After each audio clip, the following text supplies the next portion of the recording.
When is Kwanzaa? I don't know either. Somebody tell me the dates of Kwanzaa, please. Welcome into the washed up holiday podcast.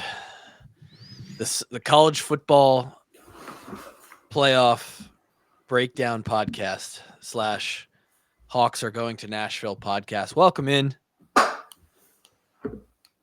December is in full swing. It's the holiday season. Whatever you celebrate, we're glad you're here celebrating with us. The end of another regular season.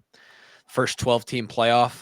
We'll break it down tonight. Kevin, rare original tweets that come from him. He doesn't post his own stuff often, but when he does, bangers. Put out his own 12-team ranking based on how he thinks that it should be. Wasn't my ranking. Wasn't your ranking, but it was your bracket versus of how it should be if you went by the ranking system. What's most broken about that? What's the issue? People have realized this, I think, since the middle of the year that, the 5 seed could potentially have a much easier path than like the 1 seed or the 2 seed, just based off of, matchups. Now, obviously you always want to buy, right? Like you always take a buy versus not having a buy, but the basis of a bracket is that the higher seeds get the most benefit. And that's right. not exactly evident given the parameters we were given about how seeds are distributed, right? And that's just because in general, the 4th best Power 4 conference champion as it stands in today's world, probably the ACC or Big 12 champion, or not even actually in this case, because you're looking at a team like Boise State who gets one of those automatic bids. You're looking at a team that, when you consider everything, they're pretty far away ranking wise versus those other top 2 seeds. And so you get a situation where that 5 seed, who in this case is it's Texas. I mean, I like Texas's path right now. Yeah, Texas ends up or even Penn State, right? Like I do think SMU will compete pretty well in that game, but home game for a playoff game, then a neutral site Boise State, and you're in the semis. Yeah, it's yeah. I mean, you ask yourself the question: if you had to plug and play yourself into one of those first round games, where do you plug in? It's not at the. Yeah, I mean, yeah. I want the. I'll take the 11 seed. I'll be SMU. Like if you want a chance to run it, I'll take Penn State and then Boise State in the second round if you can get past them. Like you're. Right. So I mean that's not the way that brackets should be set up, right? It's no. Like Oregon, in my opinion, in the way that it's like, you get the 5 conference champions automatic bids, but they don't necessarily get the higher seed in the bye. Right. Oregon should be playing the winner of Indiana and Boise State. Yeah. Well, it's also like if you look at Oregon, they should be playing a lower to mid-level team left in the. They got kind of screwed location wise. Like if it all holds out, like Oregon would play Ohio State in the Rose Bowl, and then Texas in Dallas, and then Georgia in Atlanta as well as the 1 seed, like exclusively road games. Yeah. Could you do it in a way that the NFL does it, where you give those top 4 conference championships the buys, and then you reseed them after the first round? You theoretically could, but they've just said that they're not going to do that. Because that probably wouldn't work out too bad. Like, let's say, I don't know, how would that work? Let's just assume the higher seeds win, and it's Texas, Ohio State, Penn State, and Notre Dame. You reseed the top 8 teams so then that'd be Oregon, Notre Dame, Penn State, Georgia, Ohio State, and I guess Boise and Arizona State, Texas still. You would get. I mean, Oregon would play who? Assuming the higher seed wins in the first round, they'd play Notre Dame. the 1 seed would play the lowest remaining seed. Well, That's how the NFL does it. Yeah, it would look a little bit different, but I think you're right. I think if you just do it the way that you put it together, Kev, could you bring that one up, Grant? You go to Kevin's Twitter so we could see. Masterpiece, by the way. Beautiful handwriting. I've got the handwriting of a 10-year-old. I think you just don't take enough time. When I've seen you write before, it's very quick. Yeah, that's true. Does everything quick. Don't have to write a whole lot anymore. It could get a lot worse if I'm just being honest in terms of handwriting. Like this could be much worse. So, I originally just, Washed Up Walk-Ons has Twitter with premium or platinum, whatever you want to call it. Yeah. So you get the grok. I tried to have Grok do it, and they just could not fucking understand how to make a 12. AI could not figure it out. Could not figure it out. So The AI I think everyone's jobs are safe for a few more years. Just a few. So in this scenario, Oregon would get 1 seed, 2 seed Georgia, 3 seed Texas still, 4 seed Penn State. And you're like, well, you won your conference championship. So shouldn't you get something out of that? No. No, and that's just how the committee has ranked them. Those are just the rankings. Right. 1 through, 16 technically, but since Arizona State and Clemson won their conference, they get the 11 and 12 spot. But and really, that's where you're kind of giving them the value. Is like, okay, yeah. I'm not like saying like this is the way it should be ranked. Honestly, I think Tennessee might have had an argument to have the home game over Ohio State. Sure. This is just on the committee's rankings. This is what a true bracket should look like. Yeah, Oregon would play the winner of Indiana at Boise. Penn State would play the winner of Notre Dame at Clemson. Texas would play the winner of Ohio State at Arizona State. Or I guess Arizona State. You flip those all around. It would be flipped. I'm reading them top to bottom. Georgia would play the winner of SMU at Tennessee. Would you rather watch this bracket play out or the one that's real? I think we're going to get great games either way. I'm just saying that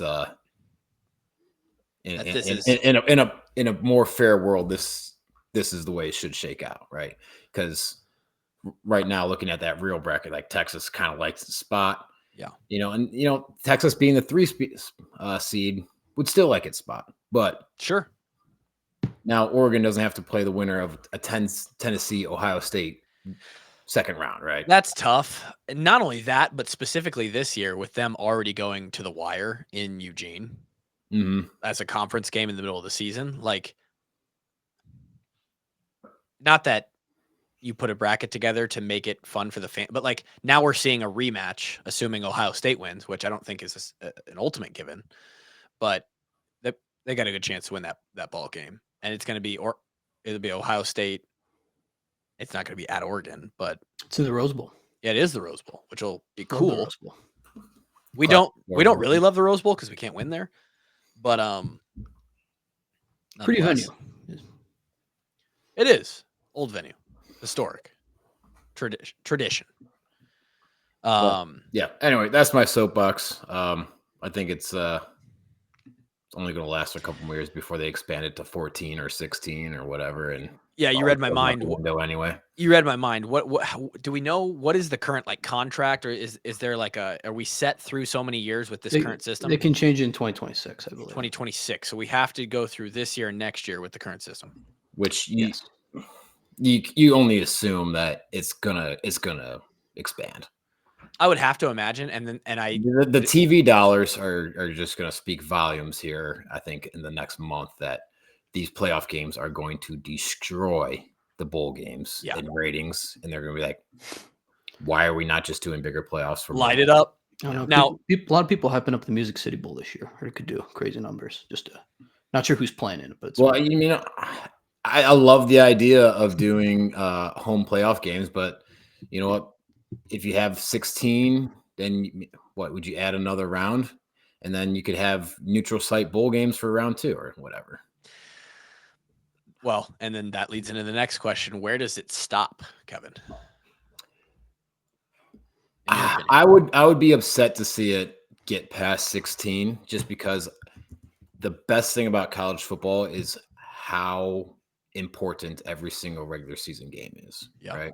It's like in basketball, you can lose 10, 15 games, maybe not 15, but 10 games. Yeah. And still get into the postseason and make a run, right? It's like you kind of like, hey, I sweat that one off. Let's get him next in a couple days. Up until this year, like one game you're sweating, 2 games you're like, fuck, we're done. Yeah, and I think that's what college football fans love, is that every week is so important. Yeah, I do think, in my opinion, just Tyler's opinion, I think we were a little too far on the side of, God, you have one bad day, which is really easy to do.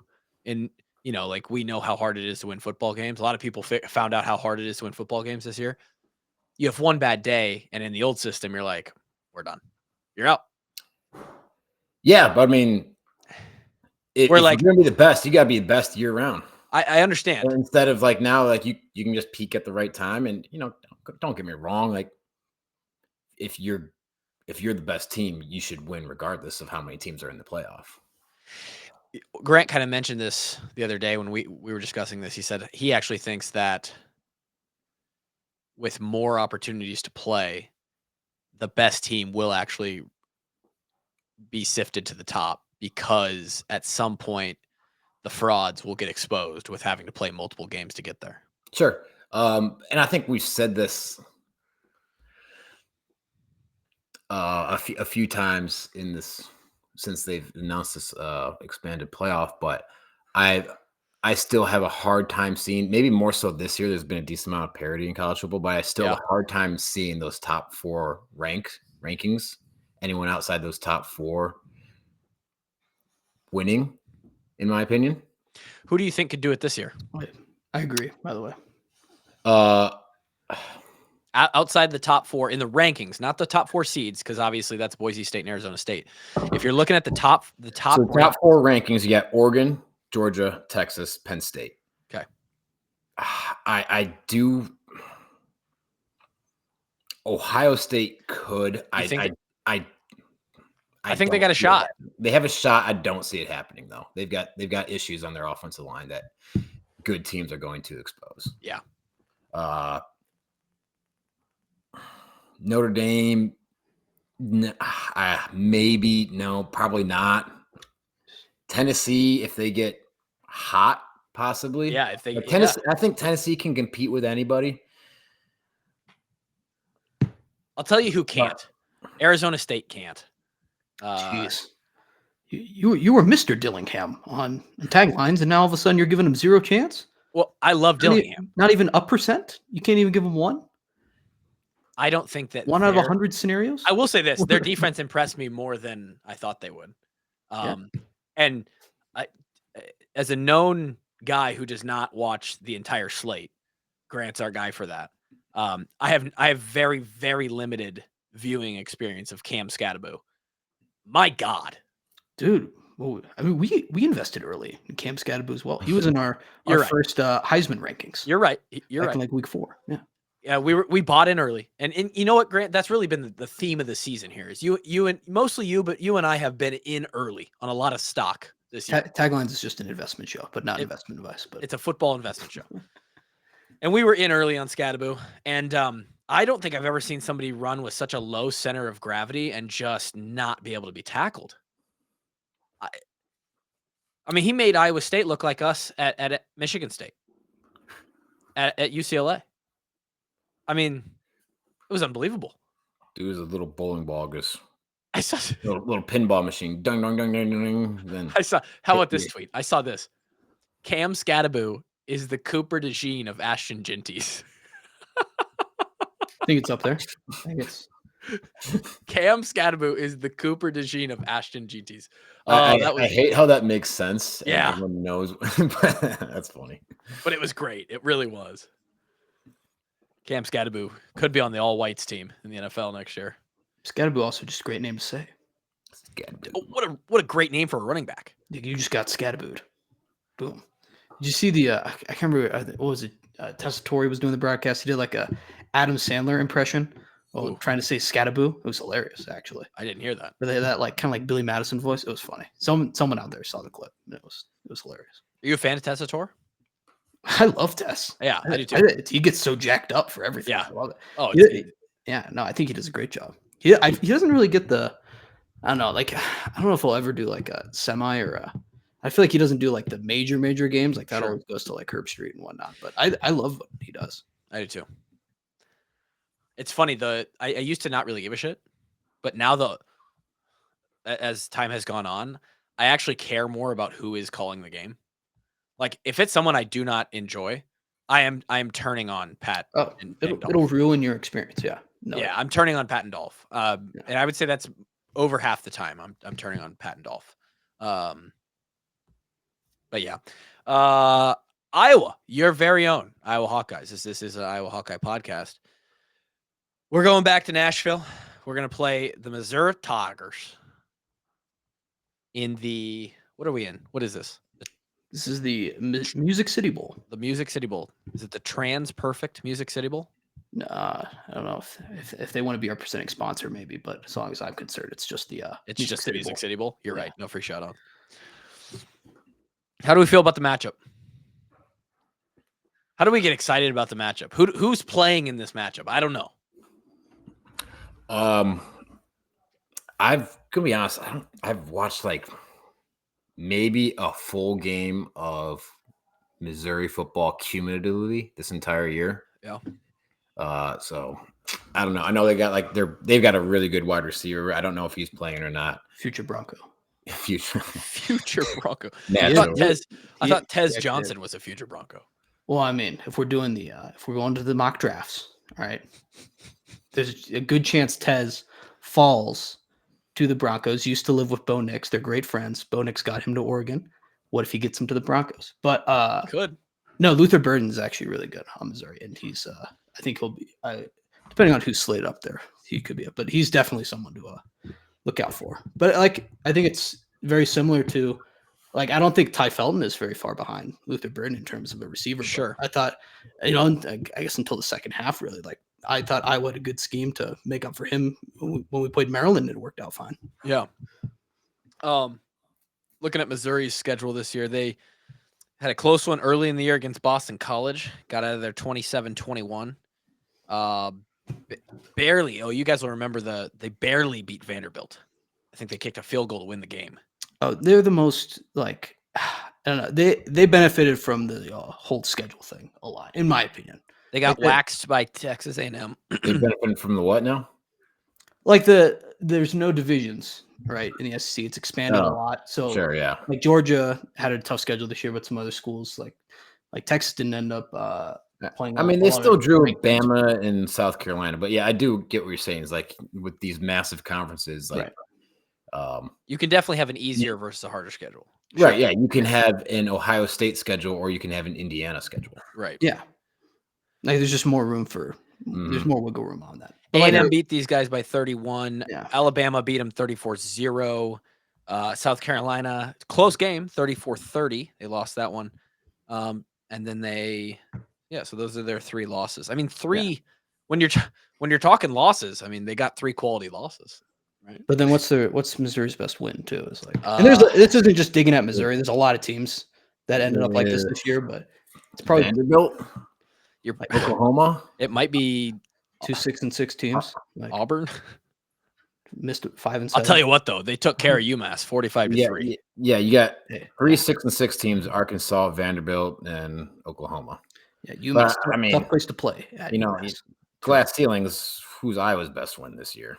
That's what I'm saying. There's a lot of teams that this could be said about, but it's also I don't know. I'd like that. I think the spread. Our best win is 7-5 Minnesota. Yeah, and I think the spread's 1. If I saw earlier, I saw. Yeah. Projected spread is Missouri minus 1. I mean, I think they just have to do that right now because they have no idea who's going to play this game. No, I mean they do know that Caleb Johnson's not playing. That's a big factor for sure. Yeah, and I mean let's. Now, weren't we going to play them COVID year? Was it going to be the Music City Bowl too? Yes. I think it was. I think this is a rematch of the bowl that never was. I'm pretty sure. They were scared. Actually, then. You know what? Hold on a second. Yes, I can confirm. December 30th did not happen. Music City Bowl. 2020. My brother was on the team in 2020. Here's his Music City Bowl watch that they got for playing Missouri. Or hypothetically playing Missouri.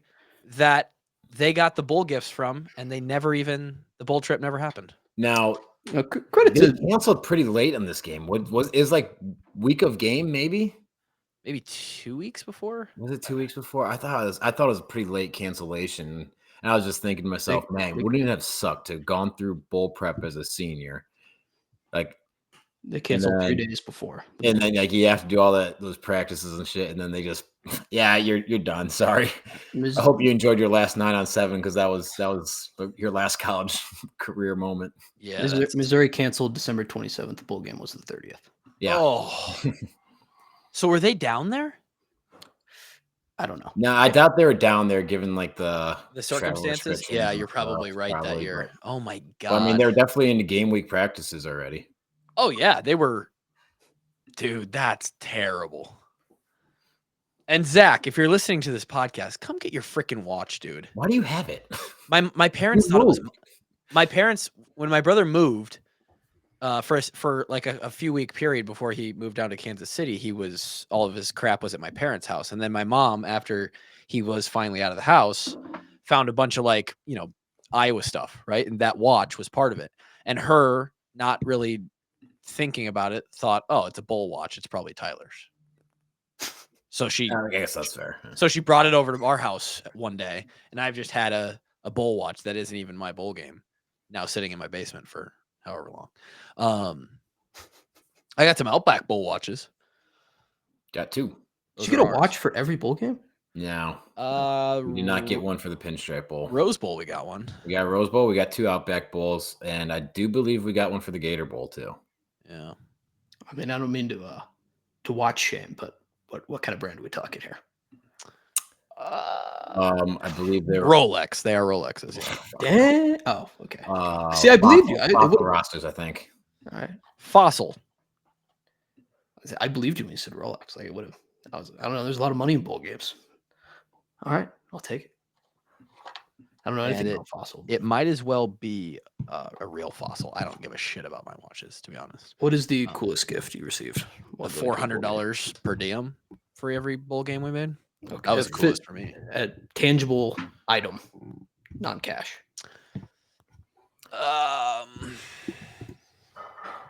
It didn't work necessarily like that, Grant. You got options. Oh, really? Oh. So I'm trying to think back, going year by year. Outback Bowl. Did we get to choose stuff for the Outback Bowl? I don't remember. I don't think we did. I feel like in 2016 we might have, but the first year we didn't. I think the first year was like set items. Yeah, they just gave you like gift cards and stuff. I know we got a $50 gift card to Outback Steakhouse. And the Outback Steakhouse in Iowa City immediately closed afterwards. Yeah, we got 100, and they took us there. We were like the last big group to eat there, and then we went to the bowl game, came back from Christmas break. No more Outback Steakhouse in Iowa City.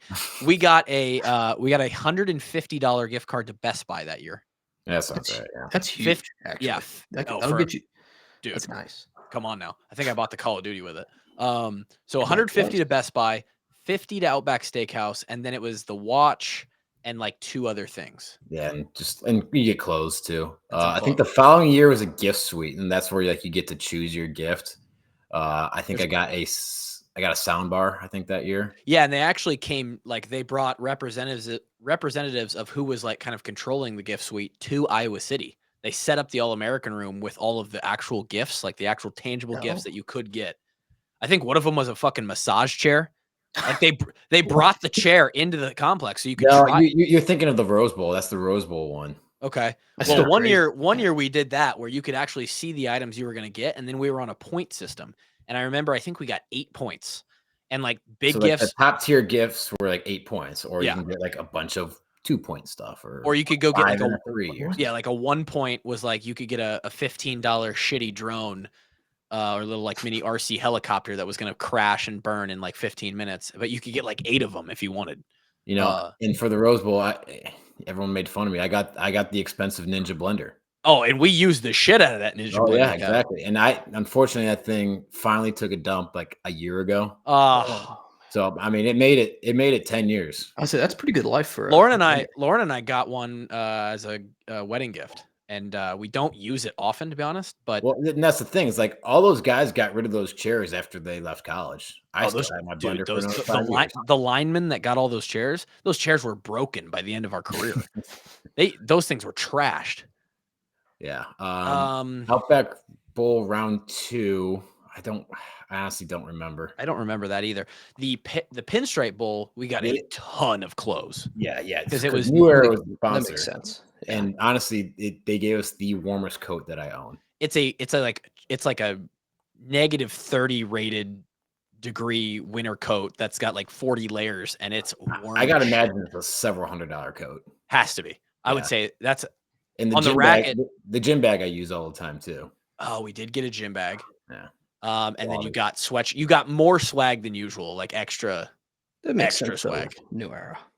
But it's not New Era anymore. It's the Bad Boys mowers or something like that. Do you think they get a mower? That'd be kind of awesome. cool, dude, honestly. You like one of those, not like a top end mower, but like a like a medium grade mower that's like $300. Could you imagine like the whole offensive line rolls up to practice on the rideable mowers? The 360 degree turn riders. No blade of grass is safe. I'm just thinking if everybody gets a mower, that has to be a post hoc thing where like they come back for the spring semester and a truck shows up, a Bad Boys mowers truck semi shows up to the complex, and they just roll 150 of those things off the truck, and it's like, hey, it's Bad Boy Christmas, baby. Here's your mower. That'd be funny if like some I mean, who's in it this year? It's Nebraska versus who? Boston College. Boston College. So yeah, Boston College, like they don't got a yard within like miles of their campus or something like that. Everyone's living in apartments in a big They're gonna have to city. put it in storage at their parents' house back home, and for another 3 years before they go get their own home. Yeah, exactly. Yeah, I don't know. I mean, there is value. There is still value.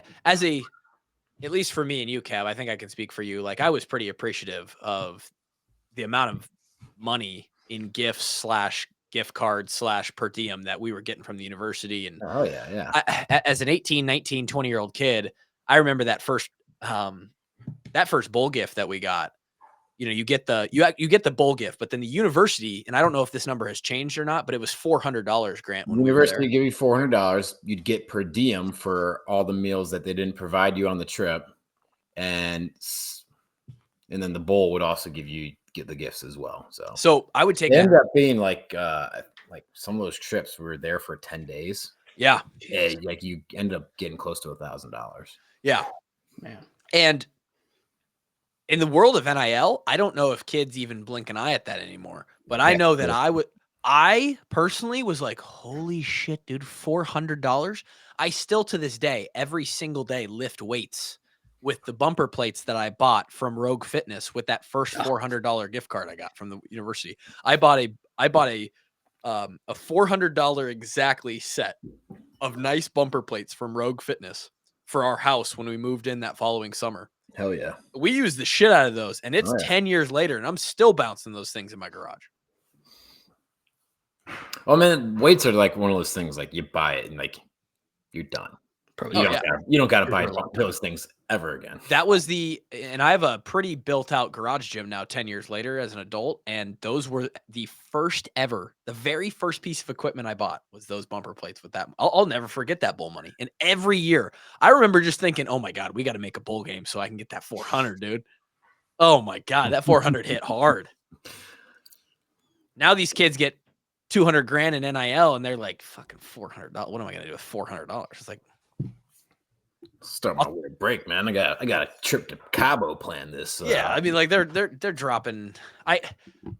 I'm sure the just irrational spending that's going on from some of these kids with the money in college nowadays would just hurt my brain. I'm glad I don't know. I'm glad that I'm unaware because, dude, I was saving money like a motherfucker in college. I would say Benton as a whole was pretty financially stingy. We were pretty good about about making the dollars work where we needed it to. And then really the only money we spent is if we were like, hey, let's go get something off a black card. Oh yeah, it didn't happen very often, but Let's go to the Vine. Let's go to the Vine, get some wings. Let's go get some ice cream. Yeah. Double Ponchero's burrito. You might have to spend a couple bucks if they didn't. We golfed a decent amount in the summers, but oh yeah, I forgot you guys were golfers, so you were. That was probably honestly what I spent. That and Poncheros was where I spent most of my money. Rounds of golf and burritos, just hell yeah, that's what you love to see. But yeah, I think where I was going with that was I think the bowl games have value. Like these guys get money, they get fun experiences. I will say, yeah, it's a fun experience. You get to go to a city with your friends and you get to play one more game, but you also get to run around and have fun. Yeah. It is weird. I've already talked to 2 people since the bowl announcement came out today, and they're like, what do you think about the matchup? And I'm like, I don't know who's playing, so it's hard to say. Probably the best matchup we could have hoped for. I mean, they're floating Bama and Ole Miss. I don't think we wanted Bama, to be honest. That's my personal opinion. It would have been cool, but maybe like in a way that we played Stanford in the Rose Bowl cool. Like when the clock started ticking, it might not have been cool. I think people more. But I don't know, man. Like Bama laid a couple duds this year. Hey, they got whooped by Oklahoma. Yeah. Well, it's also just it's a different Bama team. Like 10 players entered the portal within 30 minutes of the bowl announcement. Yeah, sure. Yeah. I know. That's what some of those talented teams, you actually might get a vastly different product versus like an Iowa team who's going to lose a couple guys. Yeah, but Bama might be playing a lot of talented guys, but maybe didn't play a whole lot this year. They just don't have a lot of experience in the system, you know. Not a lot of continuity there. Yes, you're right. Maybe Bama's a better matchup. I'm not really sure. Well, it would have been cool to play against Bama and have Max Llewellyn just dominate Caden Proctor on the edge all weekend. What a storyline that would have been. I think that was the heavy motivation from the fan base. I think that was mostly why the Bama kept coming up. Wouldn't have cared if we lost the game if we only got like 3 sacks off Proctor. God. Just dominated off of his side. Yeah, we got beat by 40. But that guy gave up 4 sacks. Come on now. Yeah, I mean, again, I do think that when it comes to significance to the program, not necessarily the senior class, because the senior class is going to use this as, it's their last game. Like I very much so coveted our time. I remember the inside of that Yankee locker room, Kev. I don't know if it was the Yankee. I think we had the away locker room, maybe. I can't remember. I remember in the Yankees' actual locker room. I don't either, based on the niceness of it. But I remember the halls and the way to the field of Yankee Stadium a little better than I do a lot of other stadiums, because I was trying to take in that moment as our last game. And at the time you asked me, I wouldn't have told you, hey, this is a shitty game. We look back now and it was like, man, that was a shitty game. Boston College on an ice skating rink.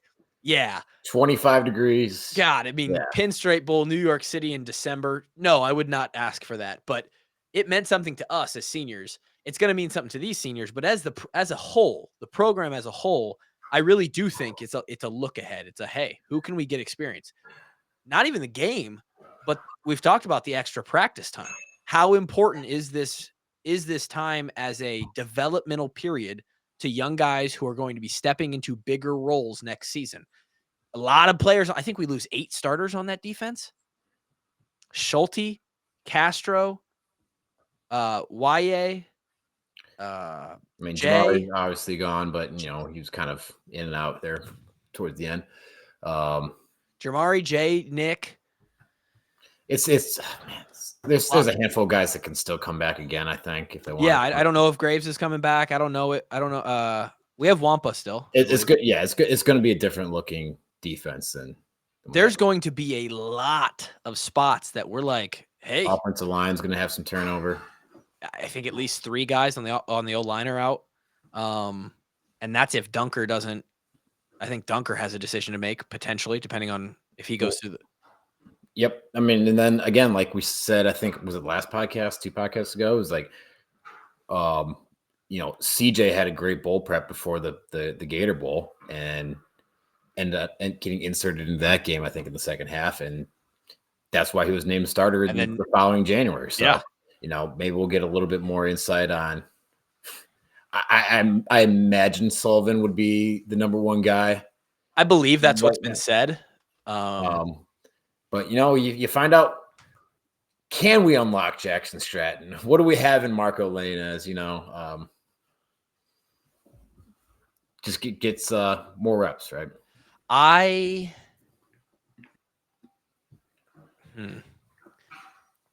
This is going to be an immediate off-season pod.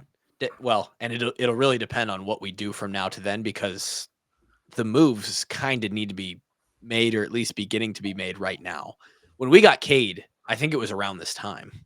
I think it was 3 days after the portal opened that we got Cade or something like that. So I would assume Tyler Barnes and whoever they have deemed irresponsible for kind of creating those relationships and making that process happen are in the works right now. So when we come back, by the time we get to the bowl game, there's going to be some things that have happened. By the time we get back to the new semester and these guys are back in class for spring, a lot will probably have happened. But around that time, I'm planning on doing a podcast that's like, Mel Kiper's what do we need? But who are you taking? Five biggest needs for Iowa football in 2025, and like, how do we go from whatever day that is in January to August 28th? How do we fill that need, right? And where do we fill it? I think it's a really interesting question right now going into the off season, and I'd love to hear your take on this, Kev, or yours as a fan, Grant. I mean, I think you have some merit here too in this discussion.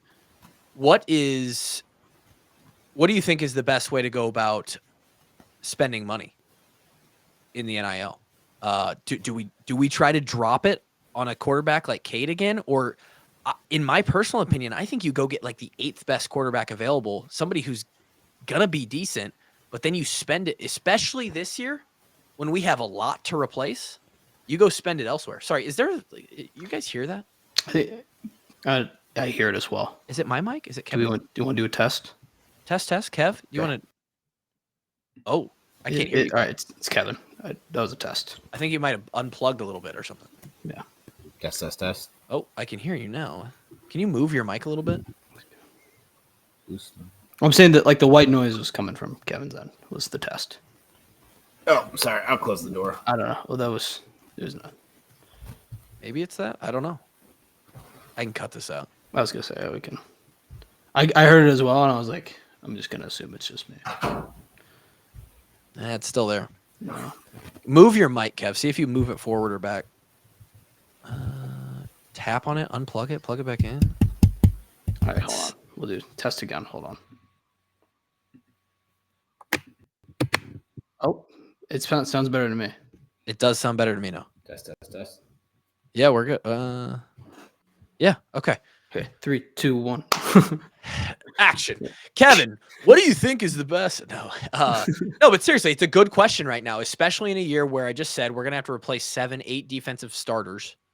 Who knows what we can bring? And I trust Phil Parker, right? I think if there's anybody you want to have a stable of horses ready to fill the role, we were in this position a couple of years ago when Jack Campbell was going to be leaving. We were going to lose Jack Campbell and Seth Benson, and everybody's sitting here going, well, what the hell are we going to do at linebacker? And then all of a sudden, in the last 2 years, you haven't had a single worry about linebacker position because we go and get Nick Jackson out of Virginia in the portal. And Jay Higgins is a guy who he was waiting in line and he was ready to go. We could have guys like Jay Higgins. How many of those 8 spots do we have a guy like that, though? Who and where do we go get a guy like we did Nick Jackson? We're going to have a little bit of cash for that. And if we spend $1 million on a goddamn quarterback, which is probably what you're going to have to spend if you're someone who's going to go get the Miller Moss or the top 5 quarterbacks in the portal this offseason, whoever those guys are. I'm telling you, Iowa's not going to have a lot behind that to start.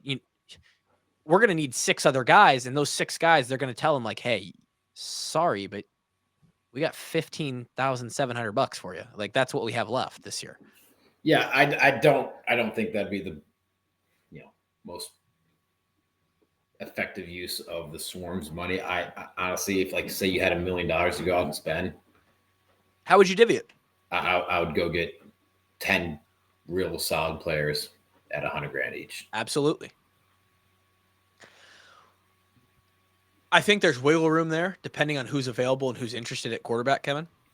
I think you could probably say, "Oh, we'll get 9 or we'll get 8, and we'll give you." And again, it also depends on we don't know what we have in behind the guys who are leaving, right? Right.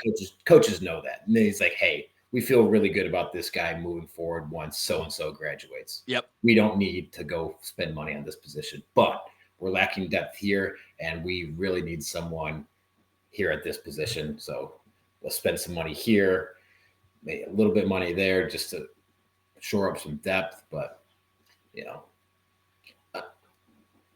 I'm very skeptical about the risk reward about sending a lot of money at one guy. I think the best illustration of it for me is if you look at these NFL teams and how they operate and teams that are really successful. Somehow outside of the Chiefs, because the Chiefs are paying Mahomes $500 million and they're still winning football games. Because he's the best player in the NFL. Sure. You can do that if you have the best player in the NFL. But yeah, it's right. So it's like, outstanding rookie quarterback, this is your window. Because you're not spending it all on the pay quarterback. Everybody else, right?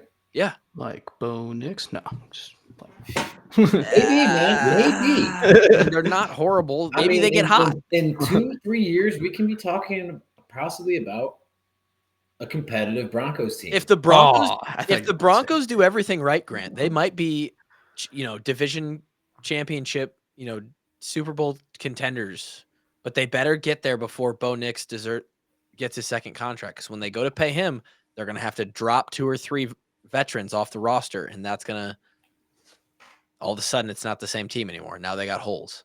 Like seriously, isn't that how that's how the Bengals did it with Burrow when they went, right? Yeah. Well, it's Burrow was also not like the 49ers were getting away from it the most. Like they're paying Brock Purdy like $20 a game. Yeah, Brock Purdy makes less than exactly, and that's why they have the most firepower on offense, right? It's because they can pay George, McCaffrey, Debo, Ayuk, Brandon Ayuk. Oh yeah, exactly. Yeah, and Purdy's literally making less than a lot of college quarterbacks. Oh fuck, that's wild. In his contract. Now he's got sponsorships that are probably exceed that. Actually, saw Paw Patrol. He did a Paw Patrol commercial, and that's only relevant to parents. Are you serious? But he did a Paw Patrol commercial with my guys Rubble and Chase, 2 very, very useful puppies in the cartoon world. No, he might have been making more money, but he was 0-5 versus Iowa. Couldn't beat the Hawkeyes. Just couldn't do it. And it is what it is. By the way, I was thinking about that. Iowa State obviously gets their asses blown out against Scatterboo in the Kevin. In the Big 12 championship game. They now know how it feels to get there and just get embarrassed. That's been us. In a big moment, though, this could be big of us. I think we should congratulate Iowa State on their best season ever and that team getting rewarded with the Pop-Tarts Bowl.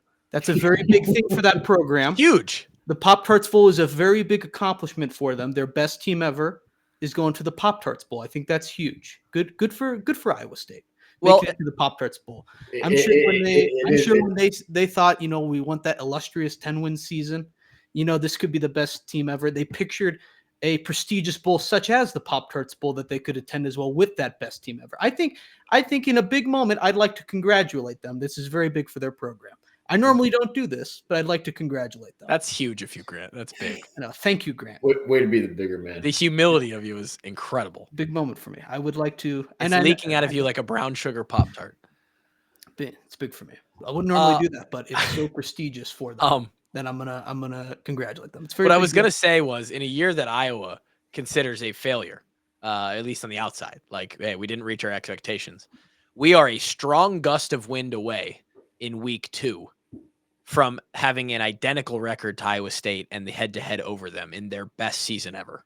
Well, you know what really stinks is that if I won't, and this is a lot of if stuff, but like the way the playoff shook out this year, like we were debating, like what 2-loss team is going to be left out. Does a 10-2 Right. Iowa team make it? Yeah. If you had 2 losses this year, you were cruising in, like for the most part. Like I don't know how they would have told, like if you beat Here's the Iowa issue. State, it would have been like I don't know. You would have had an argument for sure. Here's the issue. At 10-2, Here's the issue though. With unless they competed very heavily versus Ohio State and took care of everyone else on their business and lost the last second field goal to Iowa State, I still don't think they'd make it in. Because we would have been in the conversation versus Bama and SMU, basically, right? Like for that last at large. Right. Yeah, probably. And at 10-2 with, let's say we have a close loss, a good loss, a solid loss to Ohio State. Statement. And whoever else, right? And the last second field goal to Iowa State. Do they take a 5th Big Ten team? No. I doubt it.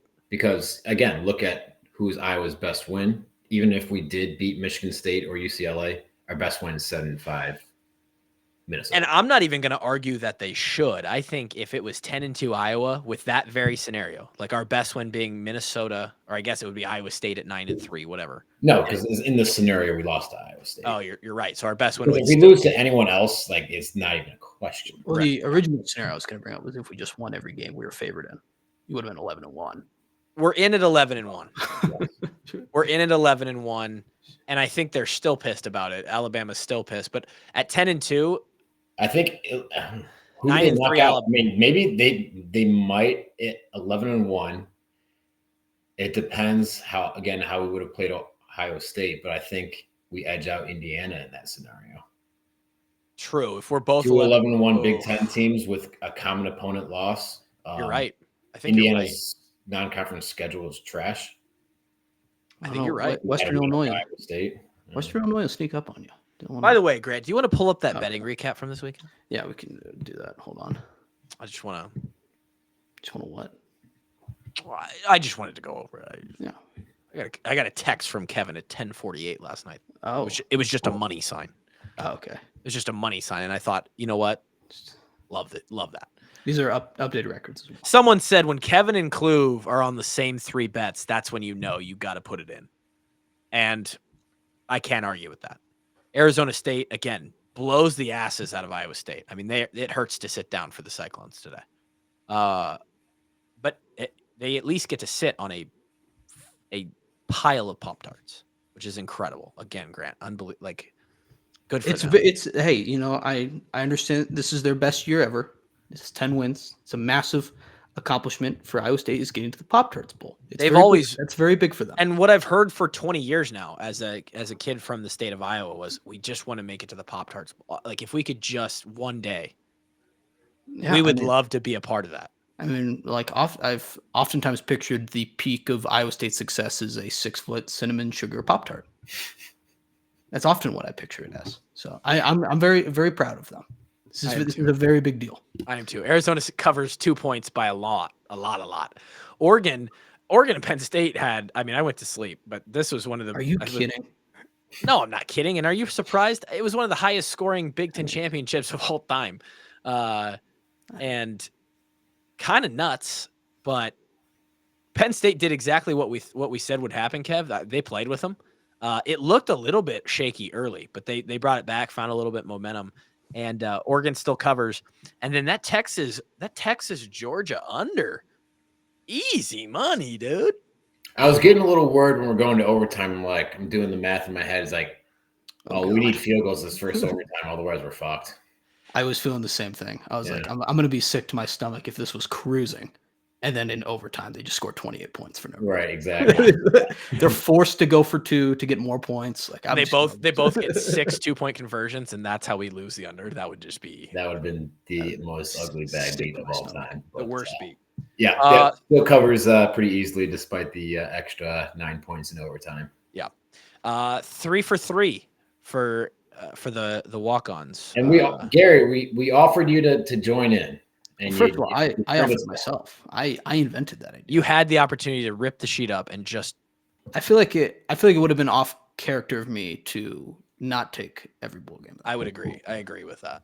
Can And- you give us a rundown on all of your picks?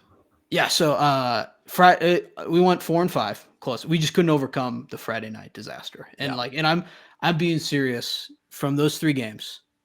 Like, I don't know if I was ever deader so quickly across 3 games against what's supposed to be competitive teams. Like, it'd be one thing if I took like minus 45 or plus 45 or something, but like all of them were within a touchdown. Like, they're all supposed to be competitive games. Like, just sheer blowouts. Like, never even. Here, I didn't watch the game and I didn't watch the week before, but how does Western Kentucky going from beating a team to getting the shit kicked out of them Conference 7 USA. days later? I mean, Conference USA. And this is also a fair point to me. I identified when I was like, okay, they just beat Jacksonville State, and now they're 5-point underdogs 6 days later. I said on here, I was like, probably bad, probably not a good sign. But if I'm anything in this world, I'm loyal. And there wasn't a chance that Western Kentucky was getting to the Conference USA Championship, and I wasn't taking them. Right? I will fall on my sword for the Hilltoppers any day of the week, and that's what I did. The other games, though, not so much. Tulane, I don't know if you guys saw Tulane start, but Tulane, they drove down the field immediately. By the way, Army, fantastic environment to start. Like, that place was rocking. Really glad they hosted. It was awesome. They drove down, and on their first field goal, I think the holder thought they were kicking it, and the kicker thought they were faking it. So they both just stood there and waited for something to happen, and basically just got like tackled immediately. Oh no! And as soon as that happened, I was like, "We're dead." They have a chance to go down again. They missed that field goal wide left, and then I think they got picked. Like, they got picked off in their own end zone. It was over instantly. And then UNLV, I have Drake Kulik texting me during this game. He's like, "Who'd you pick?" And I was like, "Well, I picked UNLV. It's already dead." And he's like, "I don't know. It's still got a chance." And then like minutes later, they doink it off the crossbar. The field goal off the crossbar. And I as soon as that happened, I was like, there's no chance. And they also they had an 87-yard run at one point to get back into the game. And then he gets caught, he gets chased down, tackled inside the 5. They run 4 plays, they go nowhere. And they leave 10 points on the board, you don't end up covering. I don't know. Then in retrospect, Boise, much better team, UNLV disaster. But everything else, like, we had a great Saturday. In terms of everything else, sure. under Cruz, great no bet by me against Arizona State, or with Arizona State. Very, a little bit of credit. I did not jinx them, so I think some credit due there. Ohio cruised, great. Marshall cruised as well. I really like Marshall's quarterback Braxton. He's been great the past 2 weeks. And Mr. Heinrichs, I know you listen to this. He did just enter the transfer portal today, probably really cheap. I'm just going to throw it out there. That's the kind of guy that I think we should get. Like, all I'm saying, Moneyball, man. We got to play like bang for buck. Like, he was turning. He had some, like, there were plays where he was sacked and on like 3rd and 15 and turned it into a 20-yard gain. It was crazy. I find out about some of these guys because Grant will tweet like the announcement that somebody's in the portal, and he'll just say, "So and so, you are an Iowa Hawkeye," and I'm like, "Oh, must be a guy that we could potentially get there." I guess, like, in my head, if we get enough people tweeting it, it'll happen.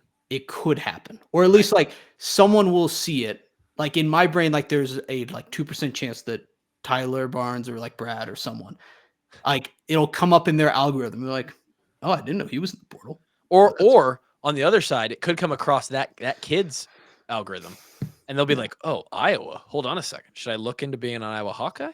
And then that sparks the relationship. Who knows? Yeah. And then we got Clemson in the ACC championship that was almost a disaster as well. There was a moment where, like, when Penn State was driving and they got picked off to end the game, and I was like, "Oh shoot, okay, that's not going to cover now." Clemson was getting scored on as well to tie the game, and I was like, "Oh my god, all my bets just lost at once." This is a disaster. So you put yourself through this roller coaster of emotion. No. Well, Clemson was cruising too. They were up like 17, I think, at one point. Like, it should have been easy, but they ended up doing it anyway. But I stand by Penn State and Texas for the right sides. It didn't end up working, but we have to trust the system. The system has us in a good spot, and I stand by those picks. I do not regret them at all. Updated records, obviously big weekend for me and Kevin. Gets us into the 30s win-wise, and 31-25. Kevin 33-20, beautiful record. And Gary still holding strong, 76, 71, and 2 pushes on the season. Honestly, beautiful, and I might be inspired. Next year, I might have to go with 4, 5, 6 picks a weekend, because having 150 plus games that you've picked this year is just fun. That's just Part of fun. me, and I mean, it would be the ultimate challenge, and it might add an extra like 45 minutes to the show. But I was thinking, I was like, what if we collectively next year, the goal We pick every game every weekend. we have to reach by the end of the season. We have to reach 1,000 picks. Oh, Collectively. how many do we have right now? 56. So Kevin and I have 112 together, and you have 149. So we're at 260. Oh God, we'd have to do 4 times as many picks. Well, think of it like you like a lot of it's been 3 picks a week, which is totally normal. Totally so we just all put out 12 a week. And then you have like you got over unders you could do. You could do True for team total. Hey, you know what we could do? We could pick our best 3 and tell those on the podcast. And then we could look deeper and have, for like the real sickos, we could post the full slate into the Discord. And like, here's Kevin's 13 picks this weekend. Here's Tyler's. Here's Grant's. And then it would just be insane. But yeah, we could do it. We could update the full record on the show, but just talk about our best 3 games. That way, the show. Searles was already in such shock when he saw a 70 next to mine. I can't imagine when it says like 800 or I'd be lucky to get 800. Collective podcast record is going to be 360 to like 340. It would be funny as hell every game. Yeah. I will say too. Was it on? Did he come on Patreon or did he come on the main show? I can't remember which one. Drake. He came on both. I've ever since he was like, "Oh, Grant, record's doing well." I am like dramatically under 500. So it's Drake. It's Drake's fault. No, it's not Drake's fault, but I mean, we're gonna blame it on Drake. I believe in jinxes a little bit, but we're gonna fix it. We are gonna trust the system. You believe in jinxes a lot of it. I have nothing else to say. This is our conference championship recap podcast. Thanks for being here. To be honest, I don't even know where we go from here. Guess we're gonna have to sit down. This is truly how this podcast works. I'm gonna have to sit down and be like, okay, what are our episodes here? Because the bowl game in for a couple weeks and Army Navy this weekend. Oh yeah, we could preview that. I mean, we always still have preview football. Army and Navy, both good teams this year. Yeah, it'll be a good game. Kev, you got anything to leave the people with? Yeah. It's a great week of betting. Epstein didn't kill himself. Okay. There's that too. Hawks by 1 million. Make America healthy again.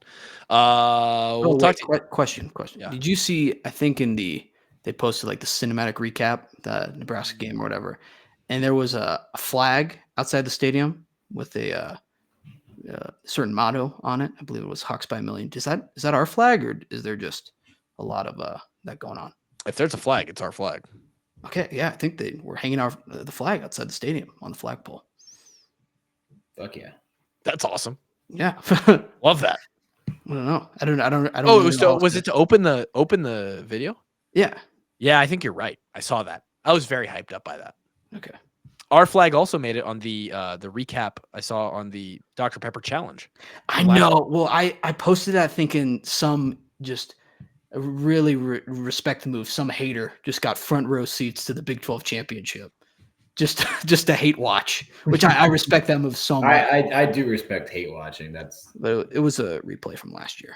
That's okay though. Shout out to the fan who got in the shot of the Dr. Pepper challenge while that was going on, so that we had that footage at all. Do you guys think it's a little bit weird? Like have to throw it overhand. It's clearly like the underhand or the chest pass always wins. Like it is such a better. It must be outlawed for it. Do you think they should switch it?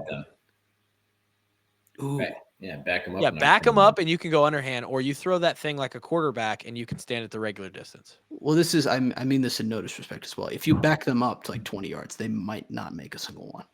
Guaranteed. Yeah. We need more competitions to show how much better the athletes on the field are than the people watching in the stands. I will long snap against any fan drawn for that competition. They can stand at 10 yards. I will long snap footballs, and I will win any amount of money. You think you can go rapid fire like that? As long as someone's feeding it to me and I'm just planted right there, yeah, I could rapid fire. Nice. That's all we got. Watch the walk-ons. Let's have a fantastic week this week, huh? Let's just Let's do it. we can all win. We can all win in life. We can all win. We will win together. We will talk to you later this week. I don't know what the schedule looks like for the walk-ins anymore. We're out of this 4 podcasts a week thing now. We got to figure that out. And we will figure it out. And when we do, we hope to see you there. See you then.